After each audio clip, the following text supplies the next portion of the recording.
What's going on, everyone? I'm Travis Brown with the Eagle. We're here in the Eagle newsroom, and I'm alongside Robert Cessna of the Eagle. We have two legends of SEC football coverage here. Of course, Robert Cessna covering the Aggies, and Bob Holt of the Arkansas Democrat-Gazette covering the Arkansas Razorback. Bob, thanks so much for giving us a few minutes of your time today. Oh, sure. No problem. Good to be with you guys. Of course. Well, let's just start off the same way we start off every one of these videos, and that is, what is, in your estimation, the biggest storylines, talking points of this Arkansas team coming into the Southwest Classic? Well, it's really interesting. Their offense has been really productive. They run the ball well. KJ Jefferson, their quarterback, he's got a big, strong arm, and he's got a great touchdown to interception ratio going back to the last season, but he runs the ball well, and they got a big veteran offensive line. As long as they don't turn the ball, the thing was that they were -3 on turnover margin last week against Missouri State. That's why that game was so close, and that was a pretty scary game for Arkansas before they put Bobby Petrino away. But the really crazy storyline, at least to me, for Arkansas right now is on defense. They lead the nation in sacks. They're doing a great job again of the quarterback, but they also lead the nation in most passing yards allowed. So it's kind of feast or famine. They're either getting the quarterback, down, or he's hitting them, for some big gains. It's not necessarily a deep passes. Some have been, but a lot of them have been catch and runs. They've given up a lot of yards after the catch. They haven't tackled very well. They haven't covered very well. So it'd be interesting to me. I know A&M hadn't put up big passing numbers, but interesting to me to see, can A&M exploit what thus far has been a struggle for Arkansas to defend the pass. Hey, Bob, we all know Barry Odom's a great defensive coordinator. So we listened to the teleconference with Sam about getting some guys back. What changes do you see Barry doing for this week? Well, they're getting Miles Slusher back. He's one of their best defensive backs. Unfortunately for Arkansas, Jalen Catalon, who's a Texas kid, great player, all SEC. Safety. He's been preseason All-American the last 2 years, but he missed the last 7 games last year, banged up his shoulder, and then missed. And then this year he got hurt in the Cincinnati game. He's done for the year. So that's, you feel terrible for the kid. Big blow to Arkansas. But getting Slusher back, he's missed the last 2 games. Getting him back will be big. He's very versatile. They could play him safety, corner, nickel. That'll help. But, in the last 2 years of Barry's third year going in as a defensive coordinator, their MO has been to drop back a lot of guys. A lot of 3-man fronts, a lot of dropping 7, 8 guys, and that frustrated a lot of quarterbacks. But they weren't getting hardly any pressure. I mean, not hardly, but they had 24 sacks last year in 13 games, including the bowl game. This year they got 17 sacks in 3 games, and they played Cincinnati, a really good team. South Carolina is a solid team. Missouri State, I'm telling you, they're not your run-of-the-mill FCS team, and Bobby Petrino's not your run-of-the-mill FCS coach. I think their quarterback, Shelley, he could play for a lot of FBS teams. With that being said, they've done a great job of putting more pressure on with some new players, especially Drew Sanders, a linebacker from Alabama, but he rushes the passer a lot. Jordan Dynick, a defensive end from Georgia Tech. Those 2 guys have most of their sacks. And so it's kind of been they've been selling out some, playing more man coverage and getting after the quarterback. And it'll be interesting to see. My feeling is they might do a mixture in this game, drop some, and other times, bring the house and get after Max Johnson. So we'll see what happens. But my guess is they might go back to some of that. But I don't see them strictly be an 8-man drop because with the pass rushing capacity they have, I just don't know if that. I think they're better off trying to get some heat on the quarterback. With his production on the field and also just his name, I know a lot of people would know the name Bumper Pool coming into the season, what he's been able to do at linebacker. But like you mentioned, it's Drew Sanders that has really separated himself from that linebacking core. How much of a surprise was what he's been able to do so far, and how much impact do you think he could have on a game like this that always seems to be physical up on the fronts? Yeah, well, obviously, Arkansas wouldn't have recruited him if they think he was going to be pretty good. But the feeling was, hey, he's leaving Alabama because he can't get on the field enough there. I know he had some injury issues. It's funny, Alabama adds a few guys in the portal. I don't think Georgia added anybody. You're not seeing a lot of people go to those programs because it's hard to get on the field at those places. But Arkansas had a need losing at linebacker. Bumper Pool's a great player back. He should end up being the all-time leading tackler by the time the season's over. Very, very productive guy, really good linebacker, one of the best in the country. I think he had 125 tackles last year, and he's basically on pace for that number again. But yeah, Drew Sanders is a guy who they've been playing him a little bit more at a middle linebacker spot, but he's been getting on the edge too. And I thought he'd be good because Arkansas wouldn't bring him in if they didn't think he was going to be good. But I don't think anybody could have anticipated he'd be leading the SEC in sacks like this. And he's been good on run defense too. He's from down there in Denton, Texas, so it's kind of a bit of a homecoming for him. Bumper Pool's, from Texas as well. Arkansas's got a lot of guys from Texas. Obviously, the Aggies do too. But yeah, Drew Sanders, I'd say they thought he'd be good, but I don't know if anybody could have predicted he'd be this good. He's been very, very impactful. Hey, Bob, we talk all about, we write about, the neutral site game. This is the first road game for both teams. You always wonder about that first trip away from home. When I look at Arkansas and think about the times when in the Southwest Classic, they seem to be a little bit more at home than A&M. When I looked, I think they start all upperclassmen except for Sanders, the running back. So they also have a huge edge to me in experience. Do you feel that Arkansas feels this more of maybe a little bit of a home field advantage than maybe A&M? Yeah, I guess obviously College Station's closer. What is that, like a 90-minute drive or something? It's about about 3 hours, about 2.5 hours drive, I guess. I guess I was thinking maybe if you were driving a Lamborghini at 200 miles an hour or something. I can't afford those cars like you, Bob. We don't have those NIL deals. I can barely pronounce it, let alone afford it. But I think, it's Jerry Jones, the old Razorback. This is his baby, so to speak. I think he really wanted Arkansas to play in that stadium, and Arkansas obviously recruits the Dallas-Fort Worth area very heavily. That's their biggest alumni base, I think, outside the state of Arkansas. I know it's the biggest Razorback club outside the state of Arkansas in the Dallas-Fort Worth area. And I think Arkansas fans like coming down there. They always love, coming to the Cotton Bowl. They'd really love to be in the Cotton Bowl now more than they always love going to the Cotton Bowl, but they really like to be it now that it's one of the playoff bowls or the Super Six bowls or whatever they're called. But I think it's a true good neutral site game. And I know there's a lot of movement to get it back on the campuses, and that's probably what's going to happen when the contract runs out in 2024. But I think there's a lot of reasons to have it down there. I know it's tough when you're the home team. It's tough because that means you're losing an SEC home game. And man, this year for Arkansas, next year for A&M, it's great to have 4 on-campus SEC games and a neutral site game. You only have to play 3 true road games in the league. And, Jerry Jones cuts a nice big check to both schools every year. So it's not like you're just getting that nice check game. And, I think it's good for recruiting for both schools. Obviously sign a lot of players out of DFW area. And I think the kids love playing in one of the great, maybe it's the best stadium in the world. I haven't been to all of them, but it's about as good as I've ever been. And I think the players, they all want to be in the NFL. And if they aren't good enough to make it, they can at least say they played in an NFL stadium. And I think the fans like being down there. There's a lot of fun things to do, obviously, in the DFW area. So I kind of like to see it stay there, but it's probably not going to happen. But heck, I won't be doing this that much longer anyways. It won't really matter, But I definitely don't think Arkansas definitely, even though it's in Texas, I don't think Arkansas certainly does not feel like a visiting team because, like I say, it's Jerry's World. As I don't know if people down there call it that, but people up here call that Jerry's World. I think Sam Pittman called it Mr. Jones Stadium. Very respectful of Jerry, a very generous booster for the Razorbacks. And, his sons and his grandson, played here at Arkansas. And I think Arkansas is at home down there.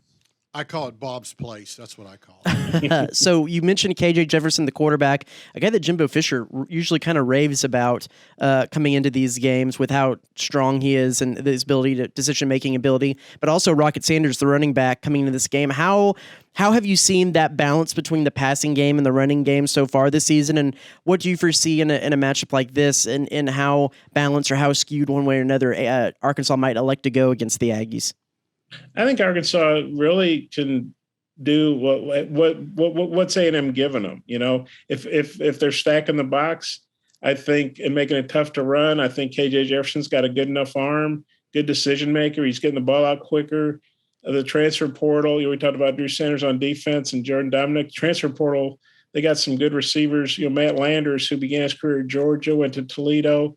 He's their leading receiver, big guy, 6'5", about 200 pounds, really talented, big speed guy.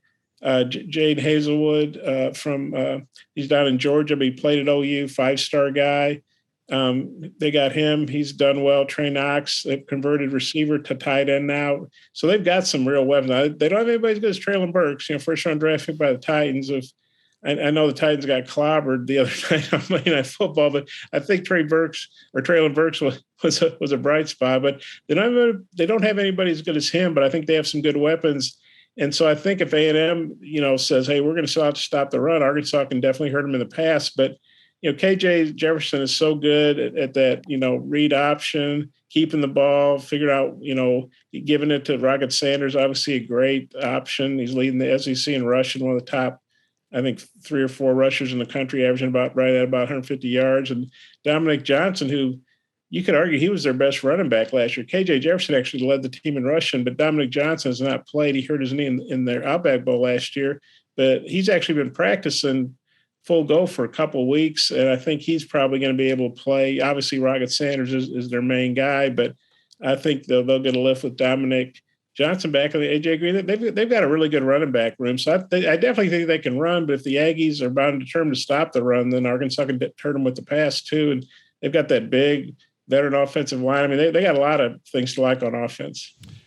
Bob, we've seen a lot of these games.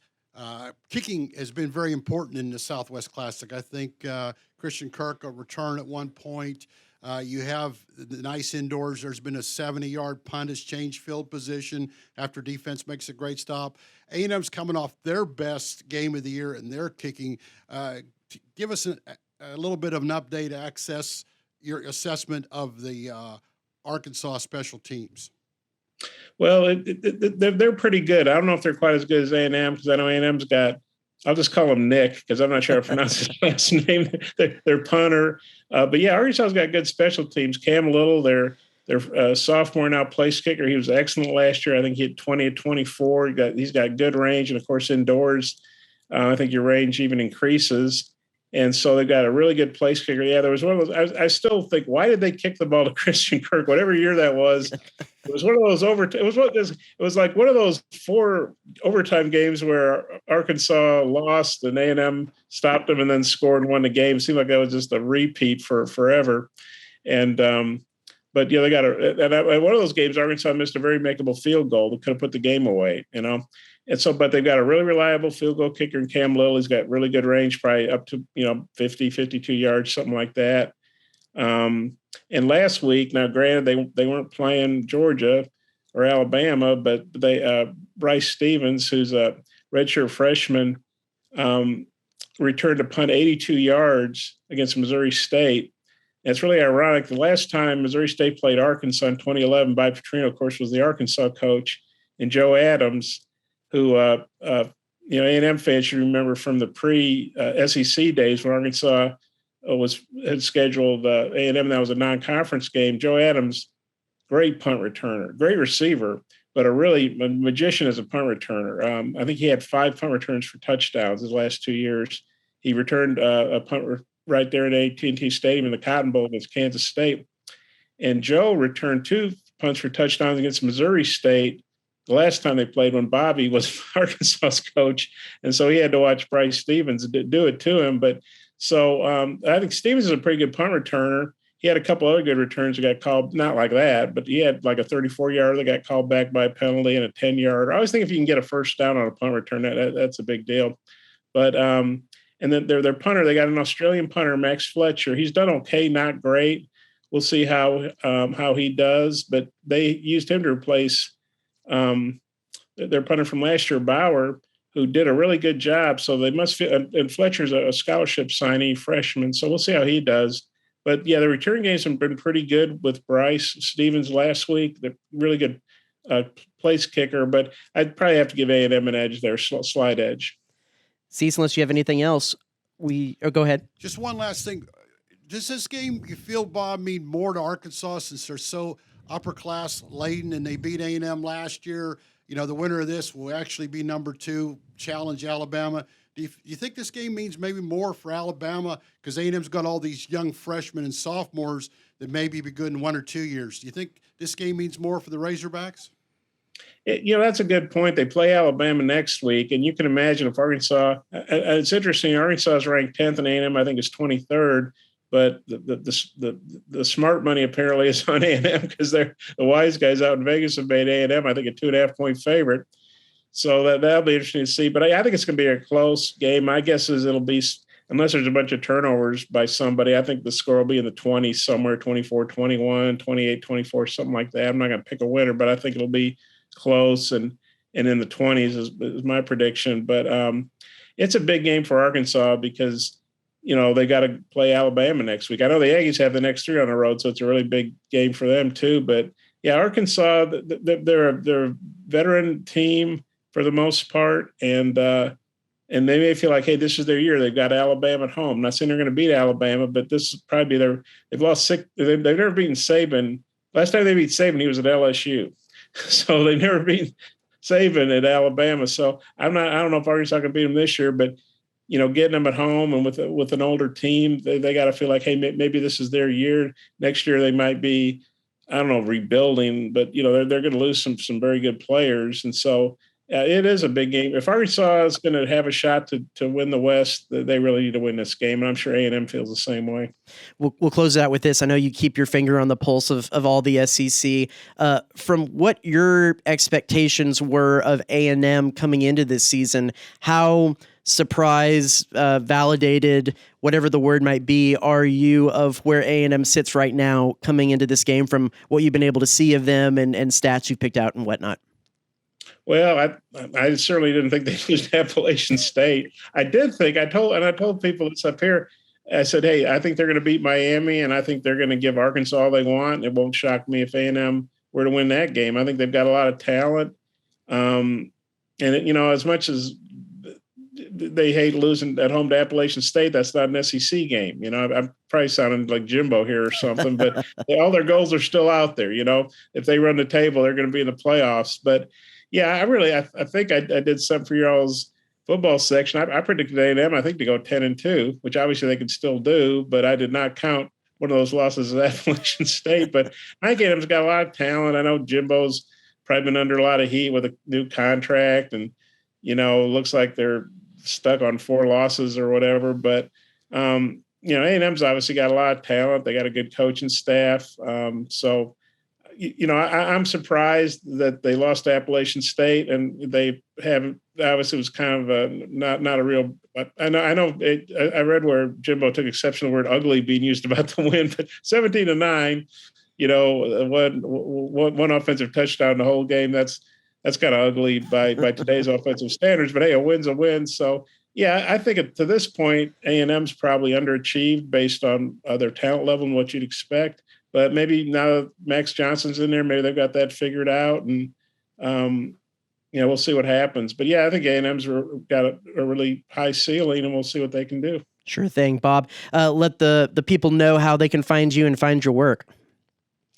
Well, I know our website's arkansasonline.com, or you can go to, if you want to read the Northwest version, it's nwaonline.com. And my Twitter, it's kind of like your phone number. You don't really know what you're on. I think it's Bob Holt ADG is my Twitter handle. I think ADG stand for Arkansas Democrat Gazette.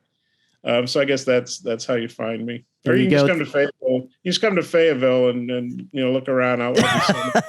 There you go, Bob. Thanks so much for giving us a few minutes of your time. Safe travels to AT&T Stadium, and thank you all for watching this another edition of Going Beyond Enemy Lines. And if you're listening on the My Aggie Nation podcast, thanks so much for listening there. We'll be back with another edition next week, so we'll see you then.